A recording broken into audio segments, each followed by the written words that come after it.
this question comes directly from the trenches. It's something we're seeing. And the question is, a company wants to implement a non-traditional work schedule. What ideas should they consider? And are there pros and cons? I'm going to go ahead and I'll just set the tone. For those who don't know what a non-traditional work schedule is, that's where you could have a 4-day work week. You can have non-traditional start and stop times. You can Hmm. also have hybrid working arrangements, remote working arrangements. So non-traditional in the sense of anything that is outside of 9 to 5 in the office every day. Hmm. So if we think about that being traditional, then anything other than that is Hmm. non-traditional. So, Summer, this came from our team. So what are you seeing? Well, it's definitely a topic that we are having with nearly all of our new clients as they start to rework their strategy. Typically companies are coming to us and saying, "Please help. We're challenged with turnover. We're struggling with recruiting. What are some things that we can do that are low cost or no cost?" And this is definitely in kind of the top of that list because one of our prior episodes, we chatted quite a bit about flexible work arrangements and remote working. But certainly, the actual work schedule is something that should absolutely be reevaluated. I mean, when you think back on, that typical 9 to 5, or in, many cases, it's 8 to 5. I think that originated, if I'm not mistaken, really more from like manufacturing, right? Where it's super important to have everybody there at the same exact time, all machines on, everybody was needed to make it happen. And I think prior to the pandemic, you would talk to a lot of executives and business leaders, and they would probably say the same thing about their corporate office based non manufacturing environment. But the pandemic has created quite of a shift in mindset, Hmm. I think, for many. So this topic of non-traditional work schedule is very, very top of mind. And as you mentioned, Joey, some of the options that we're talking to clients about are maybe a 4-day work week would be attractive to your team. Are they willing to work slightly longer days in exchange for having, 4 days on and 3 days off? Because that sounds pretty exciting. For some, that's maybe too long of a day. But then what about a 980 work schedule? And this is something that not as many folks are familiar with. So I'll kind of break it down because I feel like it's the happy medium between the traditional work schedule and the 4-day work week. And this is the most common schedule that I've actually implemented over my career that has had such a positive effect on retention.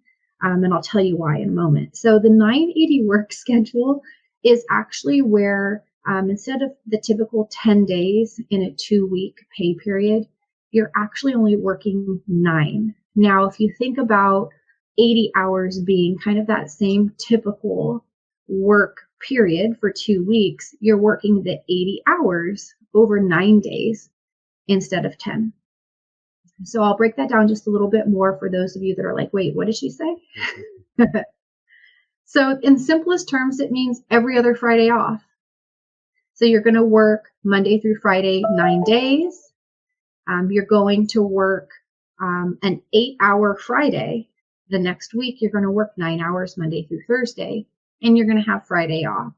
So before I go any further, I'm going to drop this nugget on you and really help you see the value of this for your team members.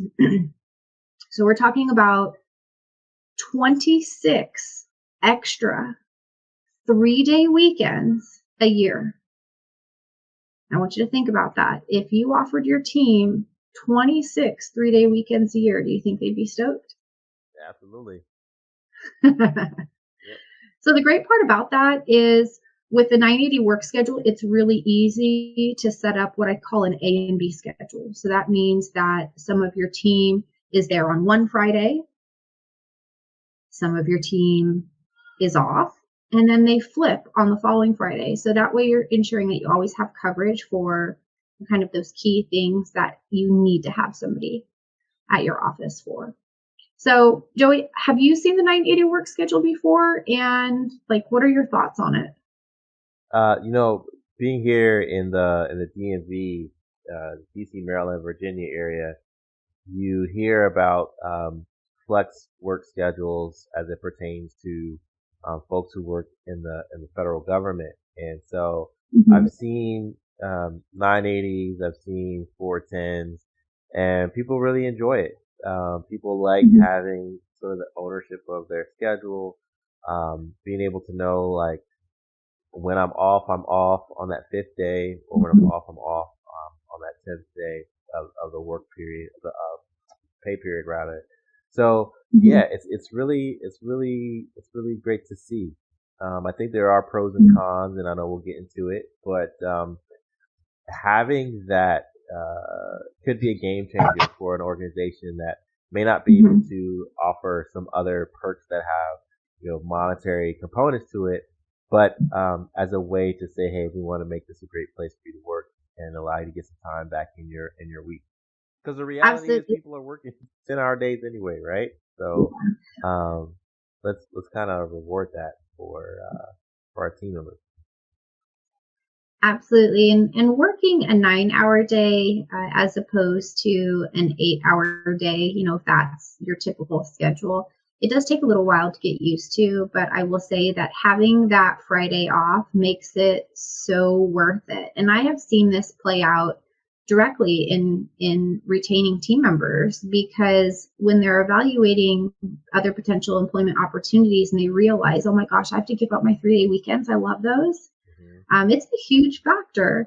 So don't overlook the value of a non-traditional work schedule. I mean, certainly there's so many other things that you can do. I mean, some companies are actually doing uh, no specific work hours. So it's a different type of work schedule, right? It just means like, hey, so long as you're meeting your deliverables and you're being timely in your responses, then we're not going to require you to actually be online to respond between 9 and 5 or whatever the office hours are. Hmm. And one of the items that I did want to mention is, while this all sounds fun and great, I just have to caution folks, as you know, I'm in California, where everything is fun and different when it comes to employment law.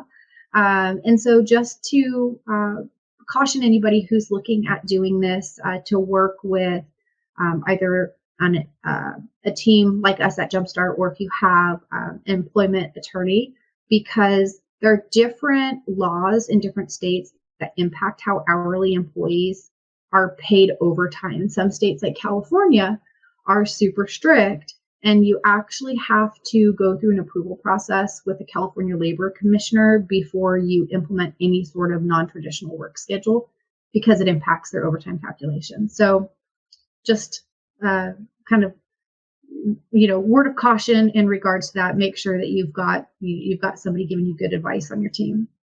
Yeah, I'm glad you mentioned that too, because Rebecca on our team actually created a PDF of some of the varying laws uh, from different major cities, and how what's happening in Los Angeles may be different than San Francisco, may be different from Miami, Mhm. Florida.